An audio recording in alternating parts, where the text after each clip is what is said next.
자, 함께 포토샵을 열어봅시다. 자, 오늘은 작업을 진행하기 위해서 여러 가지 설정들을 하게 될 텐데요. 포토샵의 다양한 기능들을 설명드리기 위해서 저하고 여러분의 포토샵 작업 환경을 최대한 비슷하게 만들어 놓으려고 합니다. 주로 사용하는 패널들을 꺼내놓고 여러분의 워크스페이스로 저장을 시켜서 다음에 여러분들이 포토샵을 열었을 때에도 동일한 작업 환경을 구축하려고 합니다.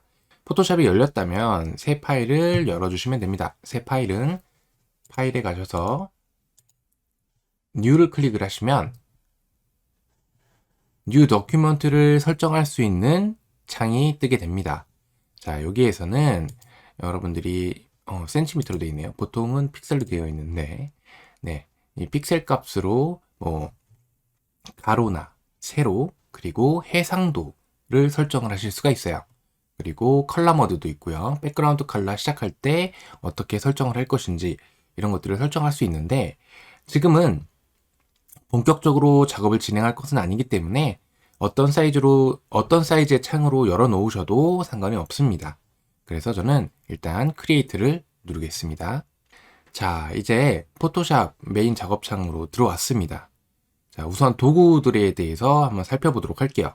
포토샵도 일러스트레이터하고 마찬가지로 이 가운데에 놓인 아트보드를 중심으로 크게 왼쪽과 상단 이쪽 부분이죠. 그리고 오른쪽에 패널들로 이루어져 있습니다. 자, 왼쪽에 이것을 도구 상자라고 이야기를 하고요. 앞으로 여러분들이 사용하게 될 아이콘들이 여기에 나열이 되어 있습니다. 그러니까 직관적인 아이콘으로 구성되어 있어서 알아보기 편하실 거고요. 그래도 우리가 이것을 알기가 좀 어렵다, 어떤 기능을 갖고 있는지 좀 알기가 어렵다라고 하시는 분들은 마우스를 아이콘 위에 살포시 올려다 놓기만 하더라도 어도비에서 이 아이콘이 가지고 있는 기능에 대해서 설명을 하는 영상이 등장을 하게 됩니다. 이 영상으로도 만족을 못 하시겠다라고 하시는 분들은 여기 밑에 하단에 Learn More라고 쓰여져 있는 아이콘을 클릭을 하시게 되면 그 아이콘과 관련되어 나오는 설명들이 이렇게 나오게 됩니다. 자, 이 윈도우 창은 끄도록 할게요. 그리고 이 아이콘들을 살펴보시다 보면은 각각의 아이콘들 하단 우측에 이렇게 조그마한 삼각형들이 있는 것을 확인하실 수가 있는데요. 이 삼각형들은 아이콘 안에 이것과 유사한 기능을 가진 도구 상자들이 숨겨져 있다라고 하는 겁니다. 마우스 왼쪽 버튼을 클릭하시고 쭉 누르고 계시면 이 아이콘들이 등장을 하게 됩니다. 다른 것도 눌러볼게요.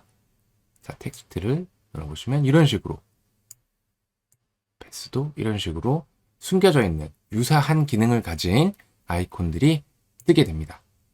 예, 숨겨져 있는 아이콘들도 여러분들이 발견하셨다면 이 아이콘들을 클릭할 때마다 이 상단에 있는 이 메뉴들이 바뀌는 것을 확인하실 수가 있네요. 이렇게요. 자, 이 아이콘들은 도구 상자의 아이콘과 연계돼서 구체적인 상세 설정들을 진행하실 수 있는 창입니다. 이것들을 통해서 좀 더 세밀한 작업들을 진행을 하실 수가 있습니다. 자, 이번에는 오른쪽으로 넘어가 보도록 할게요. 오른쪽에 있는 이것들은 패널이라고 부르고 있습니다. 이 패널들은 상단에 있는 윈도우에서 본인들이 원하는 패널들을 꺼내 놓고 사용을 하시면 됩니다. 자, 일단 여러분들도 디폴트로 되어 있는 요 패널들이 나와 있을 텐데요. 저하고 같이 필요에 따라서 필요한 것들을 꺼내 보도록 할게요. 저는 어드저스트먼트 하고 요거, 그리고 캐릭터 하나 꺼내 놓고, 또 컬러 꺼내져 있고요. 그리고 히스토리도 꺼내 놓고요. 또 레이어도 꺼내 놨습니다. 패러그래프도 아까 캐릭터랑 같이 있는 걸 확인했었는데 여기 있습니다. 자, 이 정도가 가장 필수적으로 많이 사용되는 것들이라고 생각하시면 돼요. 자, 음, 그렇다면 지금 내가 꺼내 놓은 것들을 예쁘게 정리를 해 놓으시면 될 것 같아요. 얘는 빼도 될 것 같아요. 얘네들 패널들은 분리가 돼요. 그래서 여러분들 작업하실 때 보이기 좋은 공간에다가 가져다 놓고, 그리고 뭐 사용하시다가 필요 없으시면은 딴 데다 옮겨 놓으시고, 이렇게 작업을 많이 하시다 보니까 이 작업 창들이 왔다 갔다 있었다가도 없어지기도 하고 원하는 위치에 존재하지 않을 때도 있습니다. 그래서 얘네들을 저장을 하시게 될 텐데, 얘네들은 윈도우에 가셔서 워크스페이스라는 공간에다가 여기서 뉴 워크스페이스를 누르셔서 본인이 원하는 그래픽 디자인라고 설정해 놓을게요. 그리고 키보드 숏컷, 메뉴, 툴바 이런 것들을 전부 다 클릭을 해주신 다음에 세이브를 눌러주시면, 제가 얘네들을 한번 망가뜨려 볼게요. 꺼버리고요. 얘네들 다시 워크스페이스에 가시면 그래픽 디자인 기초라고 되어 있죠? 예, 요거를 클릭을 해주시면 뿅 하고 다시 나타납니다. 제가 정렬했던 순서, 위치 모두가 그대로 등장을 합니다. 저는 이쪽 다시 왼쪽으로 넘어가서 이 툴바의 도구 상자에 맨 상단 좌측을 보시게 되면 이렇게 삼각형으로 되어 있는 것들을 보실 수가 있는데요. 얘가 너무 길다 보니까, 너무 좁고 길다 보니까 사용하는데 약간 불편함이 있어서 저는 두 줄로 놓고 작업을 합니다. 이 버튼을 눌러주시게 되면 이 아이콘들이 두 줄로 정렬이 됩니다. 자, 이렇게 놓고 사용을 하시면 좀 더 편하지 않을까 생각이 드네요. 지금 워크스페이스를 저장한 상태인데 좀 내가 원하는 워크스페이스가 조금 변경이 되었다라는 상황에서 윈도우를 클릭하시고 워크스페이스에서 다시 뉴 워크스페이스를 클릭을 하시게 되면 똑같이 새로운 워크스페이스를 설정하는 창이 등장을 하게 되는데요. 아까와 똑같은 이름으로 그래픽 디자인 기초 이렇게 클릭을 하시고 저장을 해주시게 되면 기존에 있는 그 그래픽 디자인 기초라고 하는 워크스페이스에 덮어 씌울 거냐 라는 질문을 하게 됩니다. 거기서 yes를 하시게 되면 변경을 시켜 보도록 할게요. 이런 식으로 라이브러리, 레이어, 그리고 얘는 다시 한 줄로 해놓고 뉴에서 워크스페이스 그래픽 디자인 기초 딱 누르게 되면 원래 상태로 정확하게 돌아가는 것을 확인하실 수가 있습니다. 자, 이번에는 이 가운데 있는 아트보드라고 하죠. 이 아트보드를 여러 화면으로 분할시켜서 작업을 할 수 있게끔, 작업하는 것들을 서로 비교하면서 작업할 수 있게끔 하는 것을 해보려고 해요. 일단은 지금 현재는 창이 하나니까 여러 개를 만들어 보도록 할게요. 이것도 뭐 따로 상관없으니까 새로 만들기, 뉴 도큐먼트를 한 3개 정도 만들어 놓고요. 그리고 첫 번째 거로 들어가셔서 색깔을 하나는 블랙으로 할게요. 블랙으로 하고 정경색과 배경색인데요. 앞에 나와 있는 사각형은 정경색, 얘는 배경색으로 이해를 하시면 좋을 것 같고, 이 정경색과 배경색을 변경을 하실 때에 단축키 X를 누르시게 되면 지금 이렇게 변경이 되는 것을 확인하실 수가 있습니다. 자주 쓰는 거니까요. 여러분들 기억해 놓으셨다가 사용하시면 좋을 것 같네요.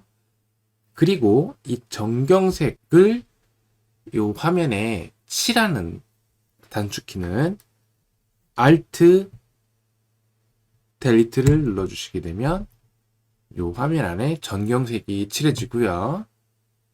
이번에는 배경색으로, 흰색은 동일하니까 파란색으로 바꿔보도록 할게요.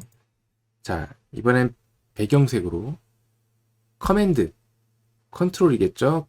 커맨드 키를 누르시고 델리트를 누르시게 되면 배경색이 입혀집니다. 칠해집니다. 그리고 여기는 그냥 흰색으로 놔두도록 하겠습니다. 자, 이렇게 색을 입혀줬죠. 서로 각기 다른 색을 가진 화면이 만들어졌습니다.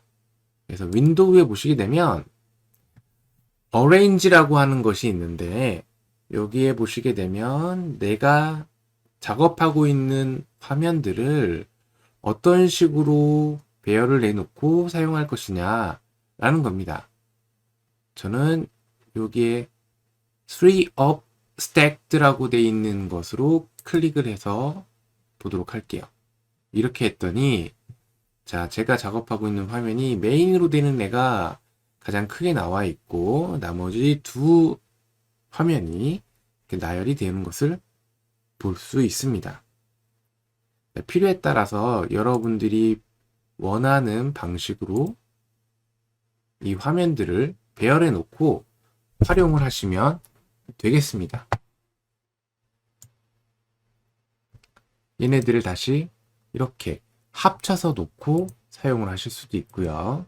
위에 있는 탭들을 클릭해서 화면을 전환시킬 수도 있습니다. 자, 여기까지 이해하셨죠? 도구 상자의 하단으로 쭉 내려가다 보면 오른쪽에 있는 아이콘이 눈에 띄는데요. 얘는 스크린 모드를 변경하실 수가 있습니다. 단축키로 주로 많이 사용하고요.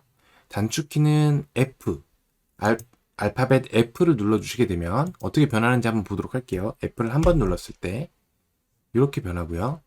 두 번 눌렀을 때 그리고 세 번 다시 누르면 원점으로 다시 돌아옵니다. 여러분들이 작업하는 도중에 상대방에게 저의 작업물을 보여주기 위해서 주변의 도구 상자라든지 패널들을 제거하고 보여주기 위해서 이런 식으로 보여주면 좀 더 정리된 느낌으로 보여줄 수 있겠죠. 포토샵이 가지고 있는 기본적인 도구 상자라든지 상단의 메뉴바 그리고 오른쪽에 있는 패널 그리고 화면 구성들을 어떤 식으로 놓을 수 있는지들에 대해서 살펴보았습니다. 그리고 전경색과 배경색에 대해서도 알아보았네요. 기본적으로 이제 포토샵을 통해서 여러 가지 작업을 할 수 있는 기본적인 환경이 마련이 됐다고 생각을 할 수가 있겠습니다. 자, 그러면 이제부터 본격적으로 포토샵의 기능들을 활용해서 아트웍 작업을 시작해 보도록 하겠습니다.